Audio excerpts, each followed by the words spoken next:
106.7 Energy FM.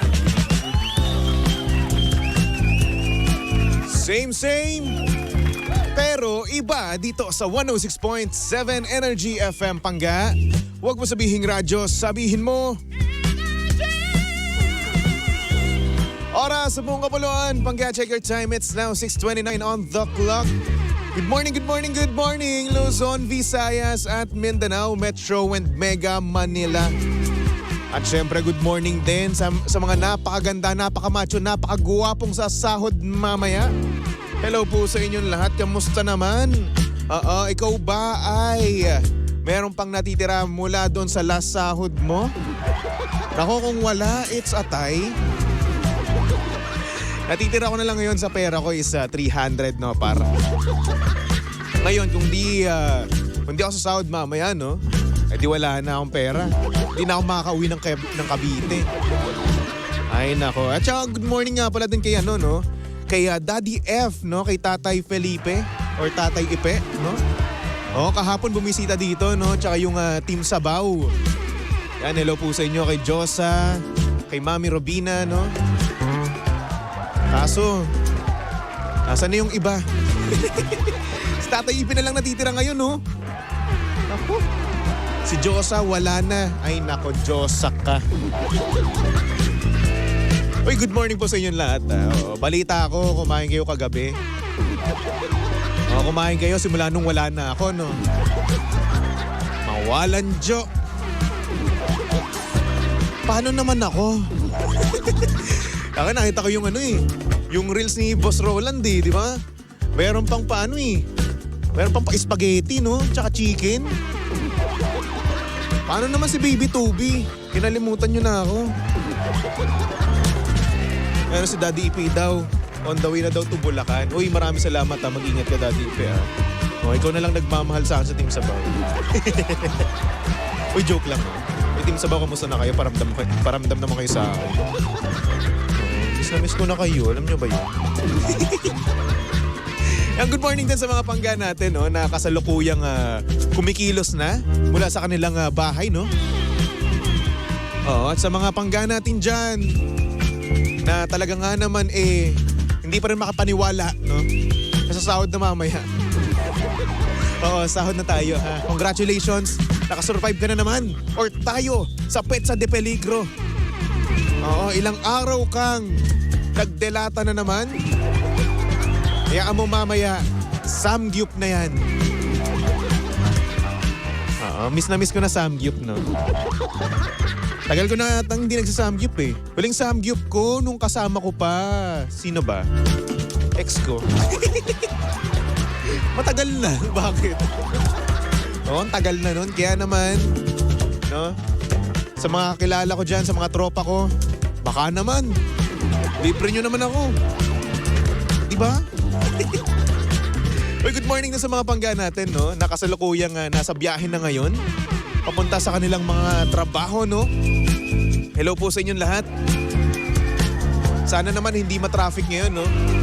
Pero mamaya, I'm sure, no, kapag tayo ay uuwi, no, madami na namang uuwi ng probinsya. Mavi. Masyadong mavi si Baby Toby. Pero yun na nga. Sa mga pangga nating uuwi ng probinsya, no, hello po sa inyong lahat. Mag-iingat po tayo. At habaan po natin ang ating pasensya dahil alam natin kapag Friday, talaga nga namang uwian talaga yan. Ikalma natin ang sarili natin, i-maintain natin yung peace at huwag tayo mapoprovoke, okay? Traffic talaga yan, wala na tayong magagawa dyan. Di ba? Sabi ni Rachel, ay grabe ang aga mag-rant Tito Toby. Ay ganun talaga. May oras bang pagrarant? Wala, di ba? Magrarant ako kung kailan ko gusto. At dahil pang umaga ako, umaga tayo mag-rant. Walang makakapigil sa atin. Ayan, hello din sa mga pangga natin na OFW, no? Na talaga nga naman nagpupursige, no? Para sa kanilang pamilya. Nagsasakripisyo. Hello po sa inyong lahat. Hello din kay Brave. Brave ba to o brave? Basta brave. Matapang.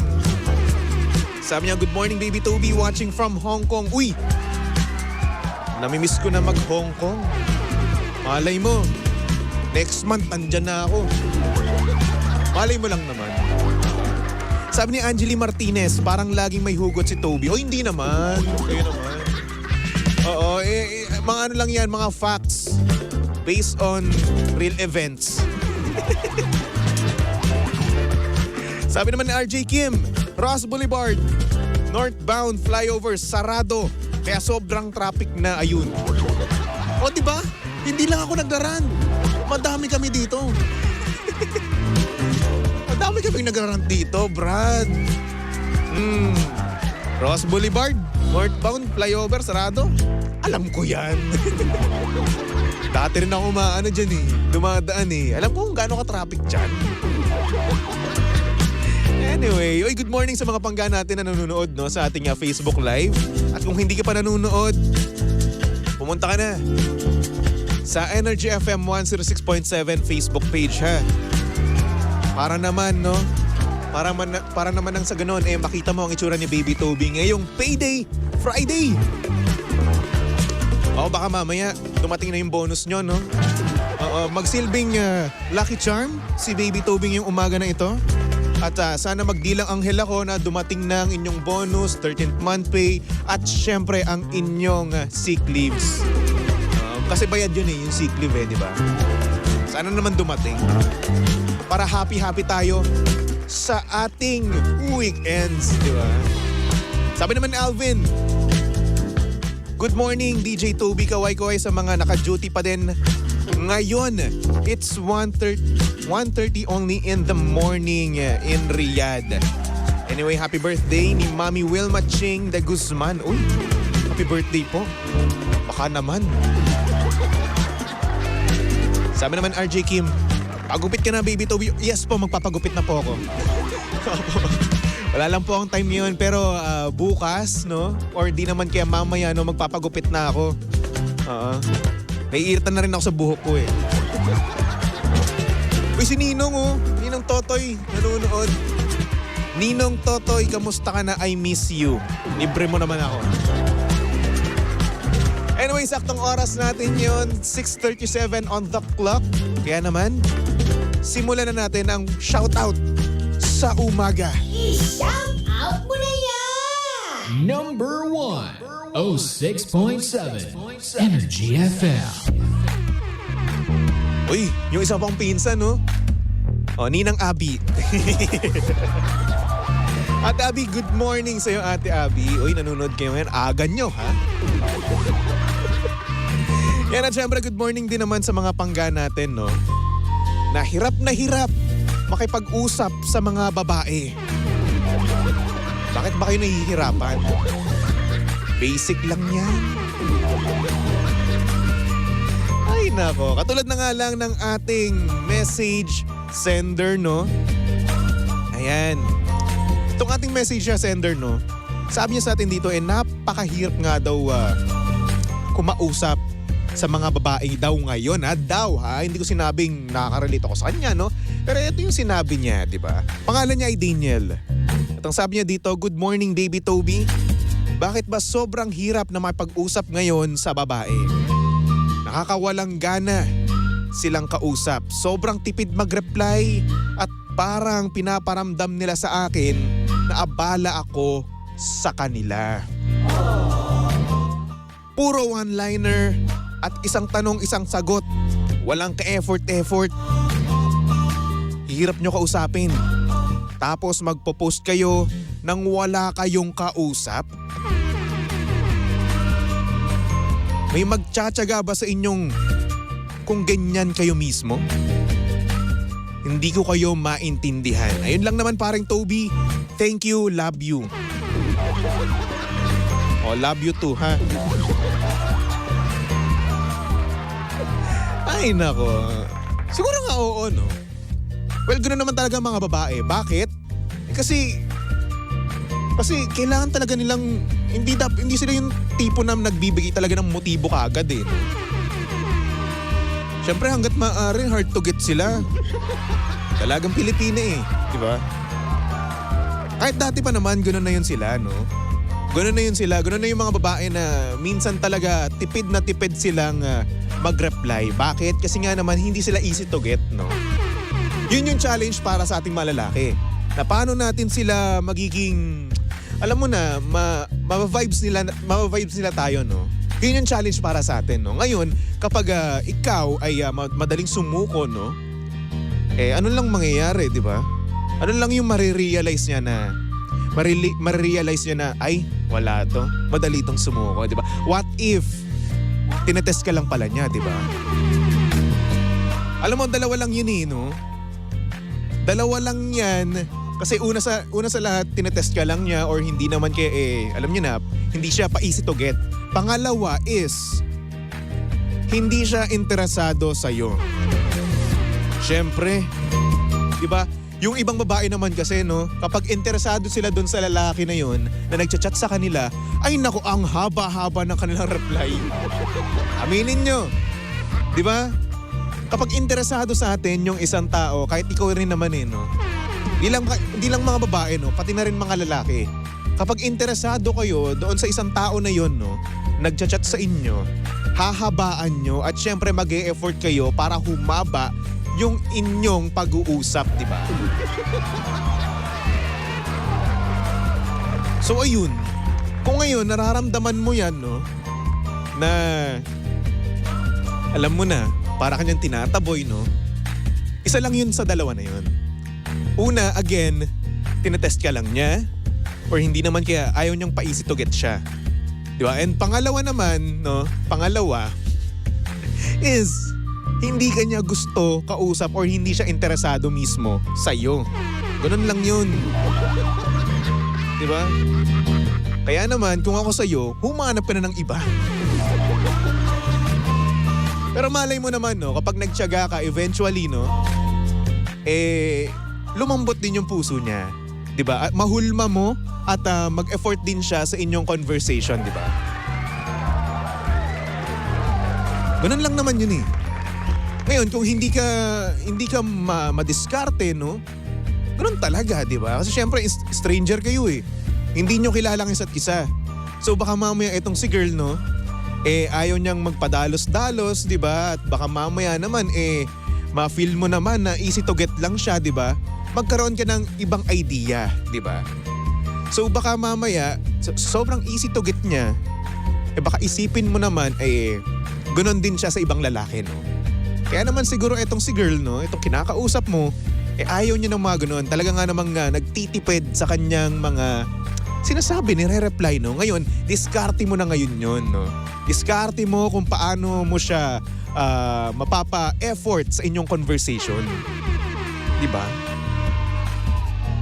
Minsan kasi nakakalimutan na natin na dumiskarte sa buhay, no? Lalong-lalo na kapag manliligaw tayo. Siyempre sa una, no, kapag nanliligaw tayo, hindi naman yan bigay todo rin yung mga babae, no? Papalambutin natin sila. Diba? Katulad na nga lang ng baboy, no? Yung baboy ba, lalambot ba yan kapag tinitigan mo lang? Hindi, diba?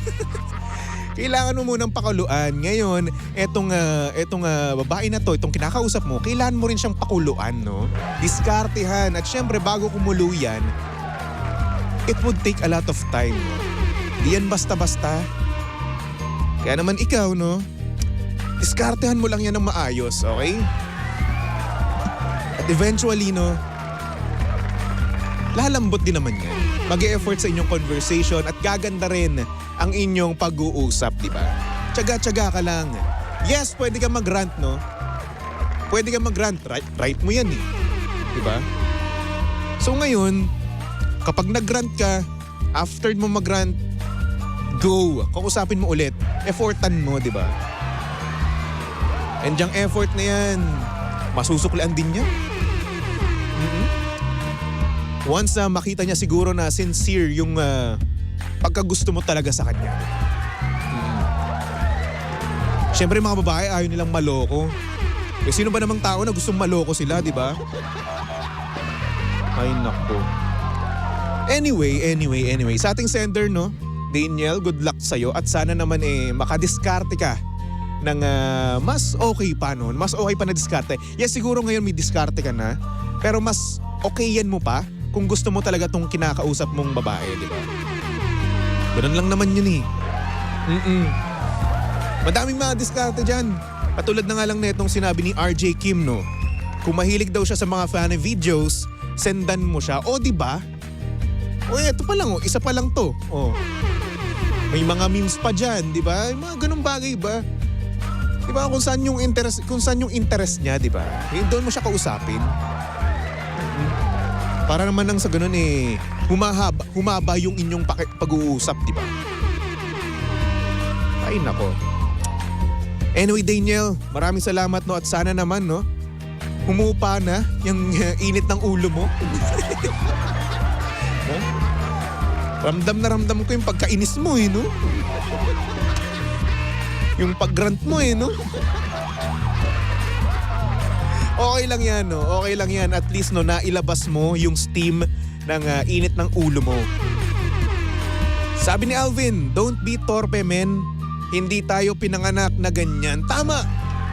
Lalaki tayo, matigas dapat tayo, di ba? At kung mabasted ka man, okay lang yan. Alam mo, yung rejection na yan is a yes to somebody else, di ba? Huwag tayong susuko, no? Ngayon, kung may nililigawan ka at parang hindi siya ganun ka-interesado sa'yo, dapat yung no na yan, i-turn mo yan into yes, no? Hindi yan imposible sa taong nag-e-effort. Okay? Anyway, Daniel. Good luck sa'yo, no? Sana naman nagkaroon ka ng aral dito sa mga sinabi namin, no?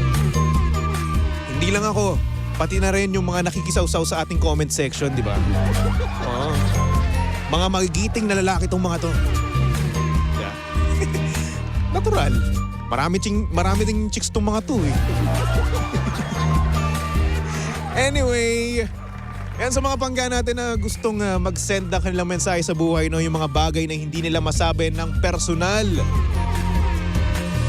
Ayan, mag-send lang kayo ng message sa aking Facebook page. Hanapin nyo lang Baby Toby 1067, alright? Chat lang kayo dyan, voice message or kung ano man gusto nyong trip, no? Pag-selfie kayo dyan, why not coconut? Go lang. Ayan. At syempre, no? I-follow nyo na rin naman ako, di ba? Ang hindi mag-follow, yari kayo sa akin. Anyway.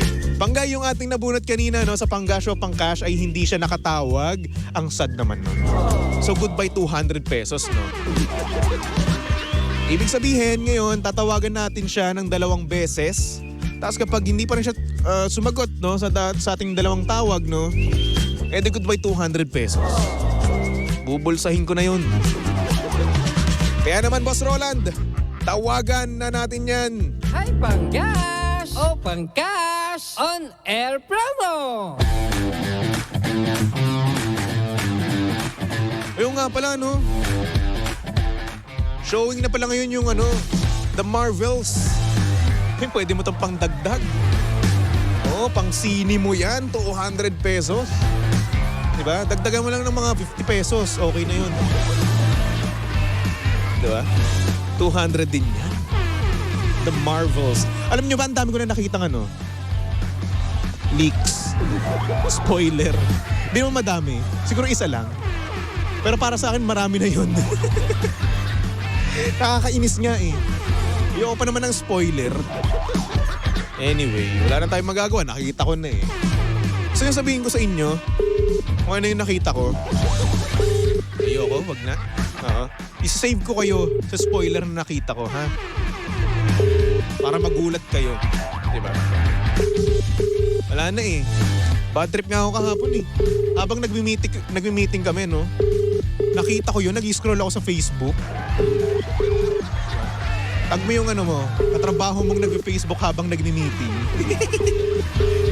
Patay. Nabisto ako. Sana walang nakikinig dito na katrabaho ko. Sana walang nakikinig na boss. The subscriber cannot Uy, be Kenneth reached. Biritz! Please try again later. The Boss Rolands. subscriber cannot be reached. Kenneth Biritz! Please try Isa pa. One more time. Ngayon kapag hindi pa rin siya tumawag, edi goodbye. 200 pesos. O, ako nagagamit nun. Pangnood ko na yun bukas ng ng The Marvels. Sabi ni Cheche, memo. Oy, hindi memo. Oy, walang memo. Okay, maingay. Okay, maingay ka Papa Jackson, ha? Oo. Pag yung ginawa nyo, sinumbong nyo ako, yari kayo sa akin. Sinusumpa ko sa 10 kulto ni DJ Sheena. Tutubuan kayo ng kulugo sa kuko. At yung nyo, ingrown nyo, hahaba. Yun, lalaki. Speaking of ingrown, wala na ako napapanood na gano'n sa TikTok. The subscriber cannot be May reached. Kenneth Biritz na Please naman. try again later. Oh, wala. So, goodbye. 200 pesos. Edgar Nullas, Senior. Sayang naman. O, akin na lang yun, ha? Anyway. Pangga. Since hindi nakatawag, no? Akin na lang to. Manood na ako bukas. At panggupit ko na rin, no? Sakto. Pangpagupit ko na. Anyway, Pangga, magbalik tugtugan muna tayo for our next song. Here's a song from Mark Carpio titled Hiling. Only here at your number 106.7 Energy FM, Pangga. Huwag mo sabihing radyo, sabihin mo